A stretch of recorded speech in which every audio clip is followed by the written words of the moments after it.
Comenzamos la sesión 50 de nuestro curso sobre el misterio de la Iglesia, iniciando el capítulo de la apostolicidad de la Iglesia.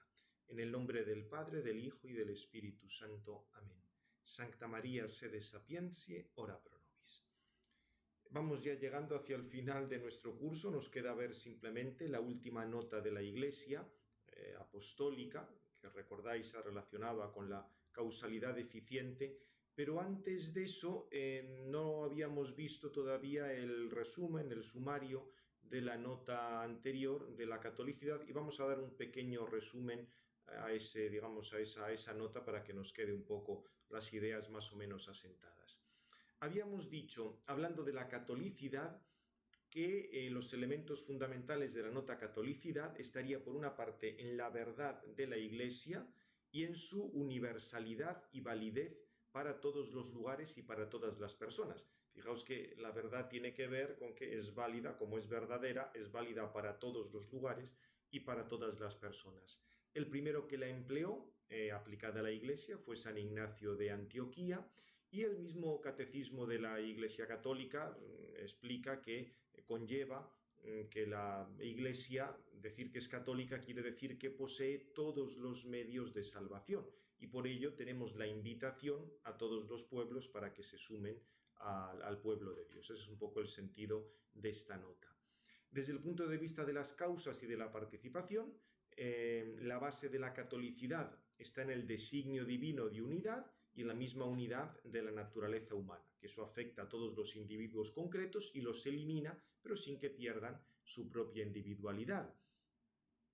Y por eso esta nota de la catolicidad, diríamos, se refiere a la causa material, porque esta nota nos habla de cómo las diversas comunidades y personas se ven integradas en una unidad mayor, es decir, son la materia en sentido análogo, la materia de esa realidad de orden que es la Iglesia. Acordaos, la forma de la Iglesia sería su unidad, la materia su catolicidad, a partir de qué se forma esa unidad.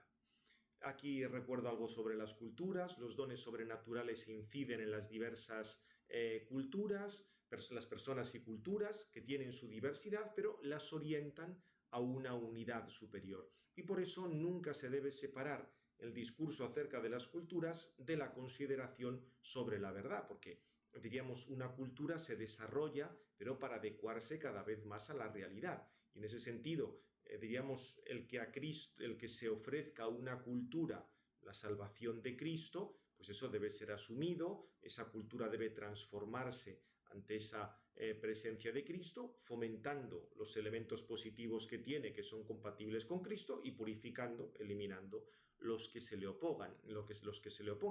El problema es que el relativismo tiende a considerar las culturas como inconmensurables, no se puede comparar una con otra, e incomunicables, no se puede pasar unos elementos de una a otra, y esto pues porque se desespera de conocer la verdad.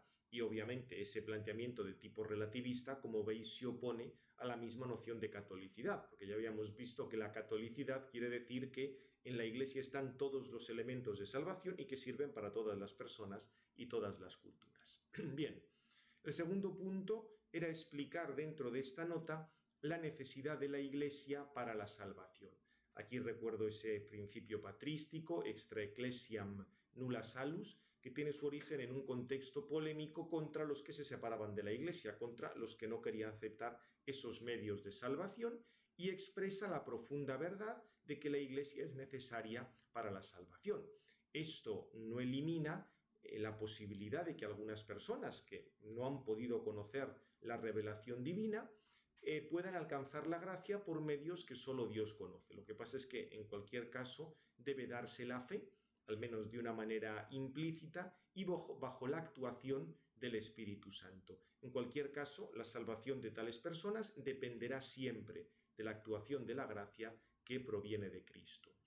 El que en otras religiones pueda haber elementos de verdad que proceden del poder mismo que Dios ha concedido a la naturaleza humana de conocer la realidad, no quiere decir que esas religiones tengan un origen divino o que su revelación sea inspirada o alguna cosa de ese estilo. Y aquí recordad, aunque se ha utilizado mucho el término semina verbi, este término procede de un contexto apologético de tipo platónico, que quería ver en las aportaciones filosóficas de la antigüedad una participación del verbo. Pero como veis, era entender el verbo de San Juan, el logos, como el logos platónico del conjunto de todas las verdades. Claro, los límites de este planteamiento es que si no aceptas el mundo de las ideas platónico, y no lo puedes aceptar porque es absurdo, tal argumento cae por su propio peso. Y además se está confundiendo un poco lo que sería el conocimiento natural y el sobrenatural, porque si hay revelación e interviene Dios, tenemos un conocimiento sobrenatural. Si es un conocimiento que está al alcance, pues, de las fuerzas naturales, no hace falta que intervenga el Espíritu Santo. Muchísimo más inaceptable es la propuesta raneriana de los cristianos anónimos o el existencial sobrenatural para profundizar en la teología de las religiones, fundamentalmente no tanto y no solo por sus consecuencias, sino porque por sus presupuestos filosóficos ya vimos que era una cosa completamente absurda. O sea, supone la captación de ese infinito en acto de todas las cosas posibles, pero eso ya os dije que es un espejismo lógico, eso es una fuente de contradicciones. Hablamos luego, en tercer lugar, de los diversos grados de pertenencia a la Iglesia. Esto se entiende muy fácilmente porque la pertenencia se da por diversas participaciones sobrenaturales y por la aceptación de los medios que ha establecido Cristo. Puede darse alguna de esas participaciones y no otras, puede darse algunos medios y no otros, con lo cual estaríamos ante diversos tipos de pertenencia que, como veis, no es algo unívoco. En sentido propio, pertenece a la Iglesia quien posee el Espíritu Santo, lo cual conlleva no solo la fe y la esperanza, sino también la caridad, y acepta los medios que el Señor dejó establecidos para su Iglesia, tanto el conjunto de los sacramentos como los medios jurisdiccionales. Si falla alguna de estas cosas, ya tendríamos una pertenencia por participación real, que en ocasiones podrá ser salvífica y en otros casos no. La situación de los cristianos de las iglesias separadas de Oriente o la de los protestantes es diversa porque hay diferencia en los medios de santificación que poseen. En los protestantes no tienen sucesión apostólica, les falta la Eucaristía, el orden, la penitencia, la unción y la confirmación. Digamos, ahí su situación es mucho más precaria que la de los cristianos de Oriente, que tienen los sacramentos, pero les faltan algunos elementos de la jurisdicción, el no reconocer el primado de jurisdicción del sucesor de Pedro. En última instancia, también podríamos hablar de personas que no están perteneciendo ahora a la Iglesia, ni propiamente ni por participación, sino solo tienen una posibilidad de participación, en el sentido de que toda persona, mientras está en este mundo, existe la posibilidad de que se incorpore a la Iglesia. A todos se les va a ofrecer, aunque sea de esa manera misteriosa que apuntábamos antes, los medios de salvación y por tanto a todos se les va a ofrecer algún modo de pertenencia a la Iglesia. Pasábamos en cuarto lugar a hablar de la misión como una exigencia de la catolicidad. Conlleva la misión es ofrecer los medios de salvación a aquellos pueblos que todavía no lo tienen. Por tanto, la clave de la misión es la caridad, el compartir esos dones de salvación, y su origen está en el mandato misionero que nos ha dejado el Señor. Y de una manera más precisa, el fin de la actividad misionera sería la implantatio ecclesiae, o sea, el establecer iglesias particulares con todos sus medios, allí donde todavía no existen. Y por eso su objeto serían los pueblos no cristianos y los medios tienen que ser acordes a los fines, evitando cualquier tipo de engaño, de violencia o cosas de estas.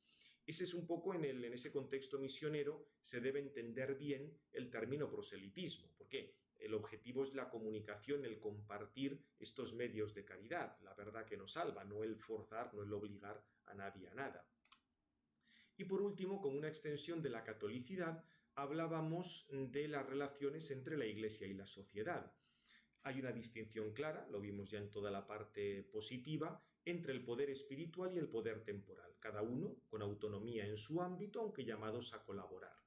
No siempre en la historia se ha entendido correctamente esta distinción y, en todo caso, la Iglesia, sobre todo en siglos recientes, recordó que el relativismo religioso no puede ser la base para la actuación de los poderes públicos. Es cierto que una persona no puede ser obligada por el poder civil a realizar una serie de actos religiosos o de actos ateos, o sea, no puede ser obligada por eso por el poder civil, pero sí existe una obligación moral por parte de individuos y sociedades hacia la verdadera Iglesia de Cristo. El modo de armonizar estos dos elementos pues ya ha dependido a lo largo de la historia de múltiples factores prudenciales. En ese sentido, se puede decir que las enseñanzas de la Declaración Dignitatis Humanae del Vaticano II hay que leerlas en continuidad y como desarrollo con el magisterio anterior. Y aquí os recordaba que en el planteamiento postridentino no es que el poder público tuviera que señalar la verdadera religión, sino que en alguna cuestión el poder público civil cristiano debía ser instrumento de la Iglesia que pedía, según juicios más o menos prudenciales, la limitación de ciertas actividades exteriores de los no católicos, aquí con una praxis que varió muchísimo a lo largo de la historia. Aquí también estaba el problema de la noción moderna de Estado, que es bastante distinta de la noción de res pública de la antigüedad y que dio lugar a multitud de problemas sobre la intervención del Estado en estas cuestiones. Bien, pues con esto hemos visto ya el resumencito de lo anterior y pasamos ahora al tema de la nota de la apostolicidad de la Iglesia. Estamos en la página del manual, la 527. Aquí os recuerdo ante todo que el carácter apostólico de la Iglesia tiene una relación inmediata con la elección de los 12 por Jesucristo. Creo que el término es muy claro, y la continuación de su ministerio mediante la sucesión apostólica. En el esquema de las 4 causas, esto nos recordaría, estaría un poco en el campo, en el ámbito de la causa instrumental. Aquí tenemos que hablar del sacramento del orden, que es fundamental para entender la apostolicidad de la Iglesia, aunque habrá que hacer unas distinciones entre orden y jurisdicción, sin extremarlas, porque obviamente están muy relacionadas, y por otra parte explicar los grados del sacramento del orden, apuntando a la plenitud que se da en el episcopado. Por otra parte, dependen del sacramento del orden los ministerios de santificar, enseñar y regir, con los cuales pueden colaborar también los fieles laicos. En este punto, cuando hablemos de la enseñanza, diremos algo sobre el tema de la infalibilidad o del magisterio eclesiástico en general. Y una vez explicado, estas cosas generales sobre el ministerio, hablaremos de la jurisdicción suprema en la Iglesia, que corresponde al sucesor de Pedro y a la vez al colegio episcopal, que siempre tiene que darse con el sucesor de Pedro. Por último, cierra el tema una reflexión sobre el sentido de la obediencia en la Iglesia como consecuencia precisamente de esta naturaleza apostólica que hemos estado viendo. Aquí tenéis el esquemita, sentido de la Iglesia apostólica, el tema del sacramento del orden y sus grados, los ministerios jerárquicos, y luego el papel del sucesor de Pedro, colegio episcopal, y por último este punto de la obediencia en la Iglesia. Ya os dais cuenta, simplemente viendo el número de páginas, que es el tema más amplio, nos van a salir multitud de cuestiones. Algunas las hemos tratado ya en la parte positiva, por ejemplo, cuando hablemos de los testimonios sobre el papel del sucesor de Pedro, ahí podremos ir más rápidamente porque son cosas que ya hemos visto, pero como veis salen temas realmente importantes. Pues vamos a pasar al primer punto, el punto de la apostolicidad. ¿Qué quiere decir que la Iglesia es apostólica? Pues, como en tantas otras ocasiones, el Catecismo de la Iglesia Católica nos ofrece un sencillo resumen. Ante todo, la Iglesia es apostólica porque está fundada sobre los apóstoles, y esto tiene un triple sentido. Fue y permanece edificada sobre el fundamento de los apóstoles, que fueron los testigos escogidos y los enviados en misión por el mismo Cristo. O sea, su testimonio es fundamental para la Iglesia de todos los tiempos. En segundo lugar, es apostólica porque guarda y transmite, con la ayuda del Espíritu Santo que habita en ella, la enseñanza, ese buen depósito, las sanas palabras oídas a los apóstoles. Y en tercer lugar, porque sigue siendo enseñada, santificada y dirigida por los apóstoles hasta la vuelta de Cristo, gracias al tema de los sucesores que han tenido en su ministerio pastoral. El colegio de los obispos, al que asisten los presbíteros, juntamente con el sucesor de Pedro y el sumo pastor de la Iglesia. O sea que tenéis aquí estos 3 aspectos por los cuales se puede decir que la Iglesia es apostólica. Aquí recuerda el tema del envío, esto lo vimos también con mucho detalle en los evangelios. Cristo es enviado por el Padre, Él envía luego a los apóstoles, los asocia a la misión propia, o sea, Cristo asocia a los apóstoles a la misión y eso, diríamos, luego pasará a los sucesores. Los apóstoles saben que son ministros de una nueva alianza, ministros de Dios, embajadores de Cristo. Y también esto es importante, en el encargo a los apóstoles hay un aspecto intransmisible, que es solo propio de ellos, ser los testigos elegidos de la resurrección del Señor y los fundamentos de la Iglesia. Eso es solo propio de los apóstoles. Pero hay un aspecto permanente que sí se transmite, porque Cristo ha prometido permanecer en la Iglesia hasta el final de los tiempos. Y esta misión pasa a sus sucesores. Recuerda aquí que para continuar esa misión, después de la muerte y resurrección del Señor, los apóstoles asociaron a colaboradores con ellos, digamos, mediante el tema de la imposición de manos, la ordenación, etc.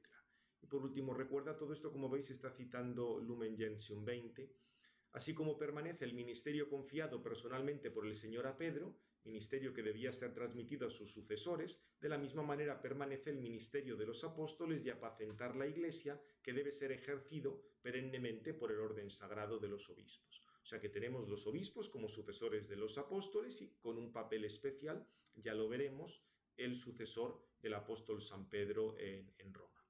O sea que la conclusión de todo esto, os lo resumo aquí, pertenece a la fe de la Iglesia a la afirmación de que Cristo quiso establecer una sociedad jerárquica, o sea, estructurada por los obispos como sucesores de los apóstoles. Esto lo vimos ya en la primera parte del manual.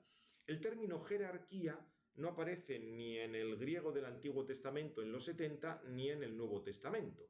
Parece ser que el primero en usarlo fue el Pseudo Dionisio en el siglo VI, pero en un sentido muy amplio, porque empleaba la jerarquía pues no solo para los obispos o los presbíteros, sino también para los ángeles e incluso los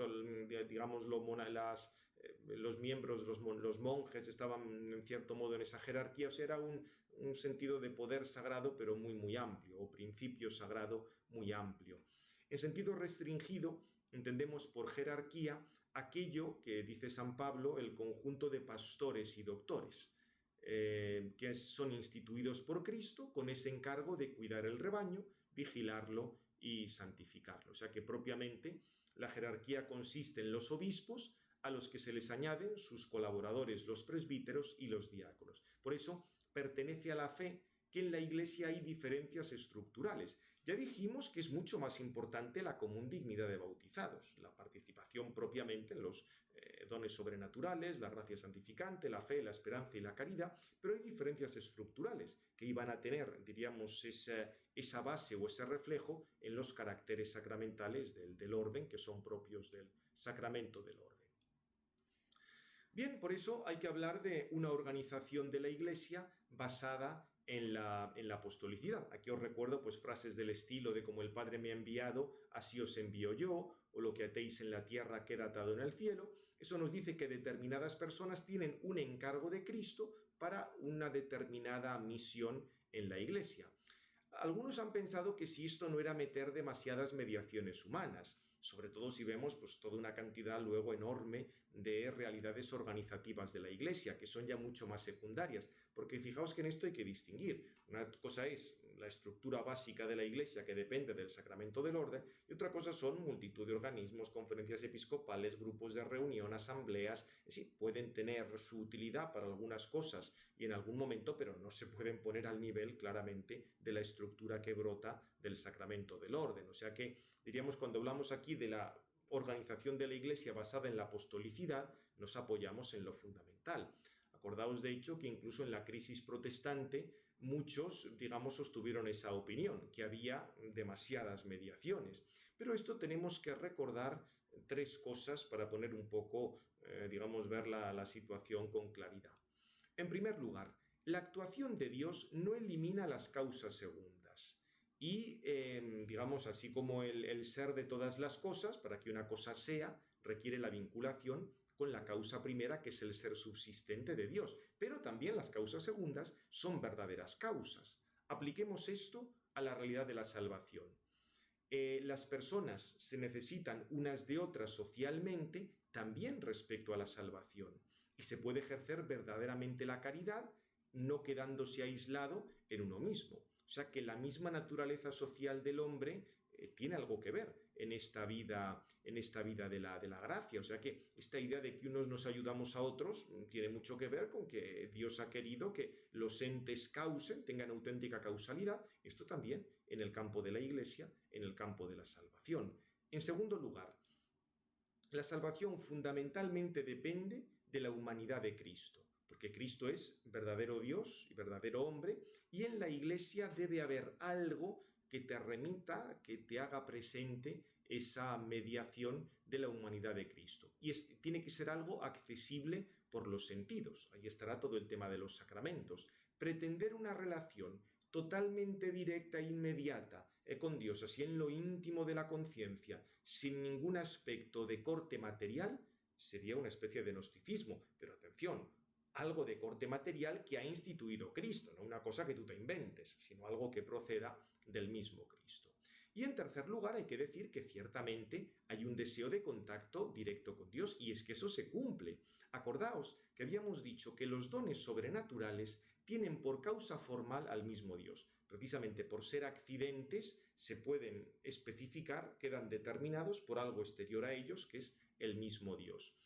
Con lo cual, Dios siempre es su autor, pero para que aparezcan esos dones se sirve de causalidades creadas. Ante todo, la causalidad de la humanidad de Cristo, que se prolonga en los sacramentos que deben realizar los ministros de la Iglesia. O sea, acordaos aquí todo lo que hablábamos en torno a la participación sobrenatural. O sea que tienes causalidad de las criaturas en el orden de la gracia, siempre en dependencia de Cristo, pero esas mismas participaciones sobrenaturales te abren inmediatamente a Dios. Con lo cual, como veis, ambos aspectos, el de estas mediaciones y el de la inmediatez con Dios, se cumplen en campos diversos.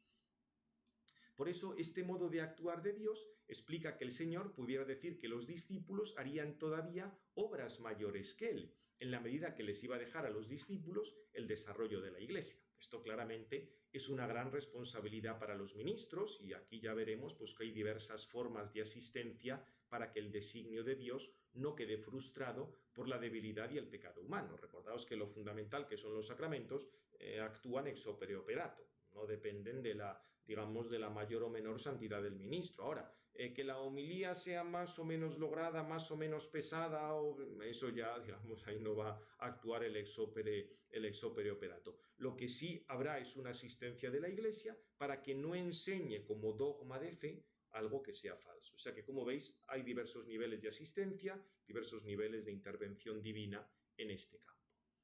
En tercer lugar, dentro de este primer bloque general, está la relación de la apostolicidad con la causa eficiente de la Iglesia.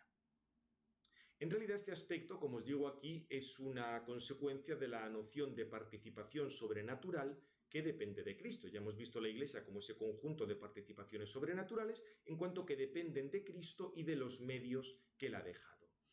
La vida nueva que Cristo nos otorga está vinculada a los sacramentos que Él ha establecido. Por eso los sacramentos son signo y causa de la gracia santificante y de los dones sobrenaturales en general. Lo que pasa es que en la administración de los sacramentos, la de aquellos que está reservada a los ministros, como veremos en el próximo apartado del sacramento del orden, la persona que administra el sacramento realiza una verdadera causalidad instrumental. O sea, tal persona es instrumento de Cristo para que aparezca, para que comience a existir determinada participación sobrenatural. En concreto, la gracia santificante o los caracteres sacramentales según sean los diversos sacramentos, el efecto propio de cada sacramento. Dado que la gracia santificante o el carácter, que son esenciales para pertenecer a la Iglesia, son realidades creadas no porque comiencen a existir por un acto de creación, sino porque no son el mismo Dios, son fruto perfectamente de una causa creada. O sea, puede intervenir perfectamente una causa creada para que tales participaciones aparezcan. La causa principal de estas realidades siempre será Dios, pero fijaos que la humanidad de Cristo es el instrumento unido a la causa divina, a la divinidad misma, que produce tales dones. Y el ministro de la Iglesia es el instrumento separado, por así decir, que prolonga esa acción de Cristo, que prolonga eficientemente la acción de la humanidad de Cristo. A la comunicación de estas realidades sobrenaturales habría que añadir otra realidad esencial, que es la presencia sustancial de la Eucaristía, con todo el tema del sacrificio de Cristo, que de nuevo es realizado por el ministro como verdadera causa instrumental. O sea, lo que es central para la Iglesia, que es el sacrificio de Cristo, lo realiza también instrumentalmente el ministro. Fijaos que de esta manera se entiende perfectamente que el conjunto de los ministros vinculados a estas acciones se pueda comparar de una manera análoga a una causa eficiente. Es una causalidad que siempre va a depender de Cristo. El ministro será, ahí es simplemente instrumento de Cristo, no es que añada nada esencial a lo que Cristo hace. Lo que pasa es que hay también otros aspectos del ministerio, no los vamos a olvidar. Hemos citado lo estrictamente sacramental, donde el ministro es simplemente instrumento. Pero también hay otros aspectos en la Iglesia. Está la predicación, está el gobierno. Lo que pasa es que, atención, porque estos aspectos siempre están en orden a la participación de la vida divina. La predicación, la enseñanza de la fe, están al servicio de la santificación, donde en la santificación ya he dicho que, digamos, lo esencial es esa actuación de los sacramentos. La enseñanza y el gobierno están al servicio de que esa vida divina que recibimos por los sacramentos se desarrolle, vaya creciendo en nosotros, cooperemos con ella, etc. Por eso, en un cierto sentido, podríamos decir que en el gobierno hay una cierta causalidad eficiente, en cuanto que en cualquier sociedad la persona que está a la cabeza de esa comunidad tiene un cierto poder eficaz para mover a los miembros en cuanto que les da un mandato, en cuanto que indica una determinada dirección. Evidentemente no es el mismo sentido de eficiencia de los sacramentos, pero se puede parecer algo. Y respecto a la enseñanza de la verdad, encomendada a los ministros, es básico para el desarrollo de la fe. Si no hay fe, las otras cosas no nos sirven.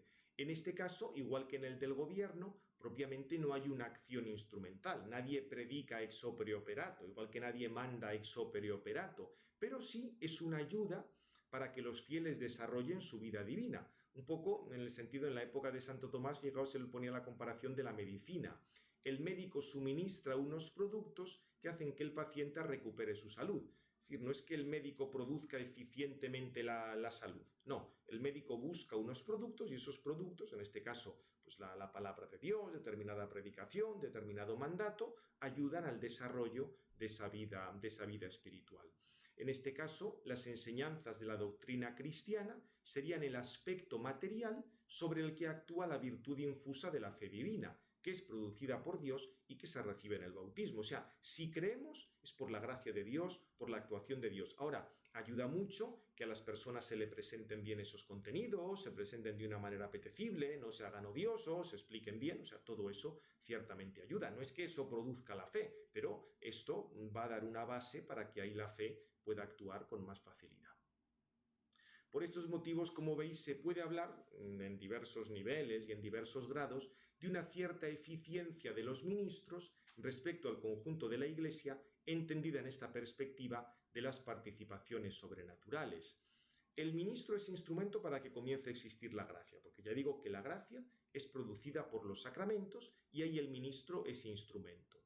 Entonces es verdadera causa en línea de eficiencia para que exista la Iglesia, que ya hemos dicho que es ese conjunto de participaciones sobrenaturales ordenadas a Cristo.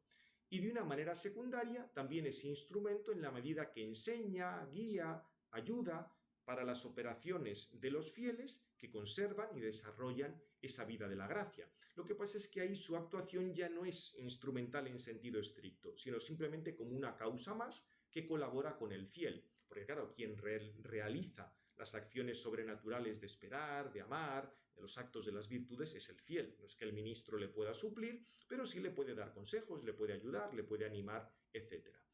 Como ya digo aquí, no nos cansamos de repetir que esta acción del ministro depende de la de Cristo. Jamás se puede pensar de manera separada a Cristo.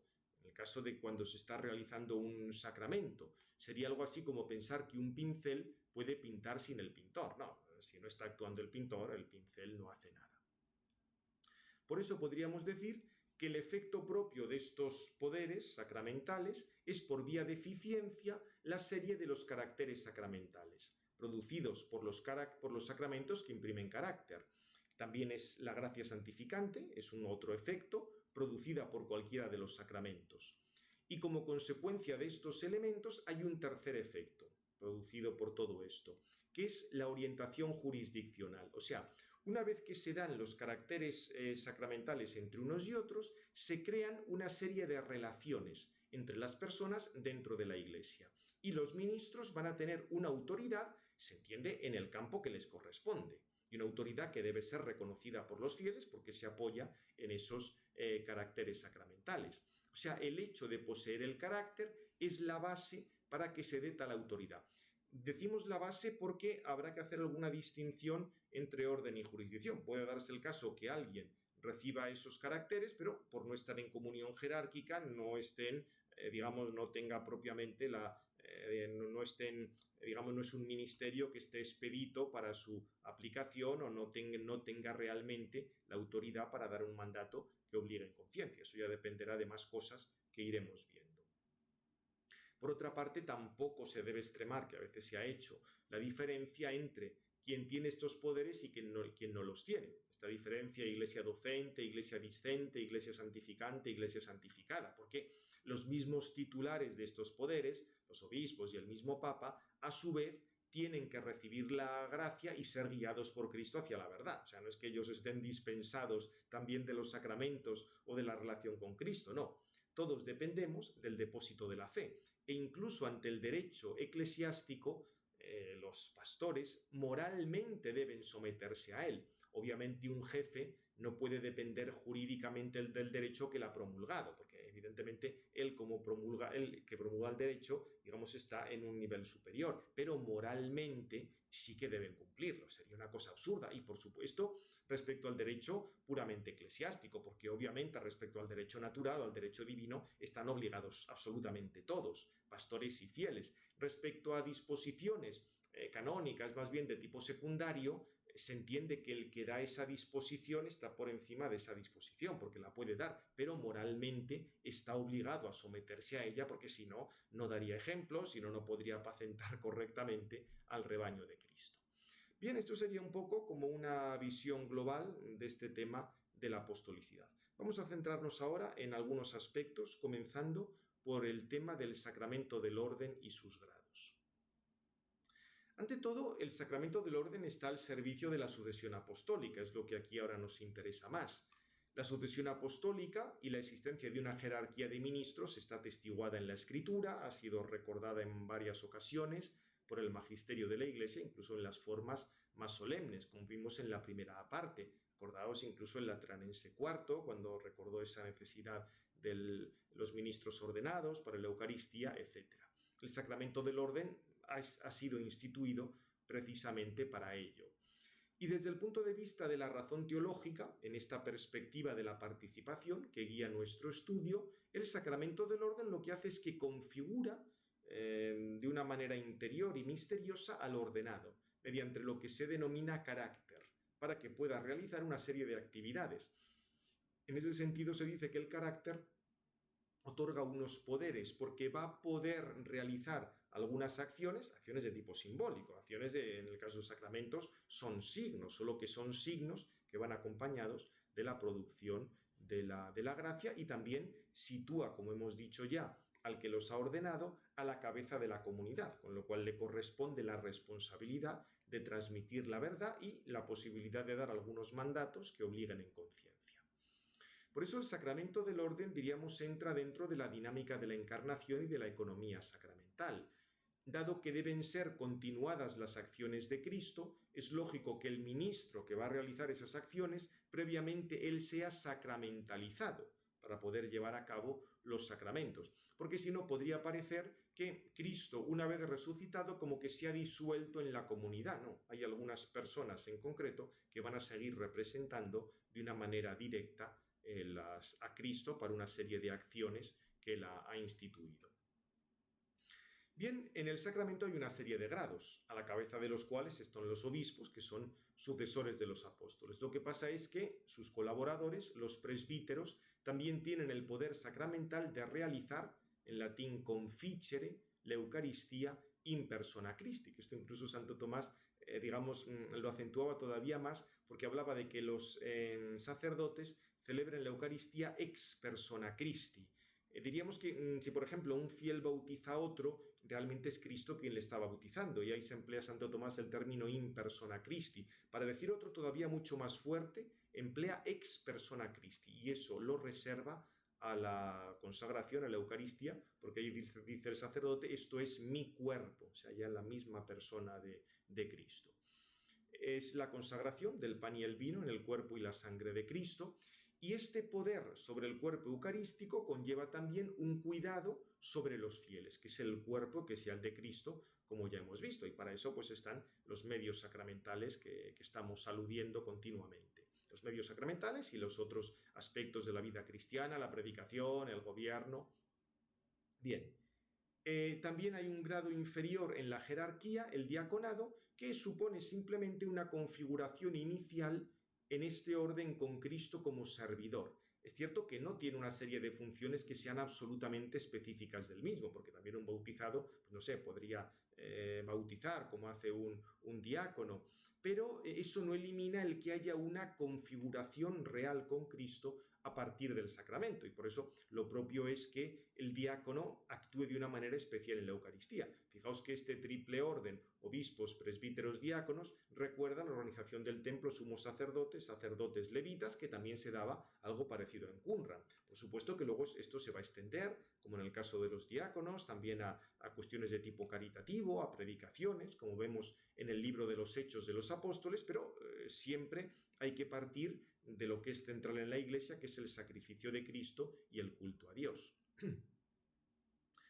También hay, digamos, se han dado otra serie de ministerios que se llamaban en la tradición órdenes menores. El número y la función de esto varió a lo largo de los siglos, aunque es cierto que los clásicos de la Iglesia romana en el siglo III están ya atestiguados.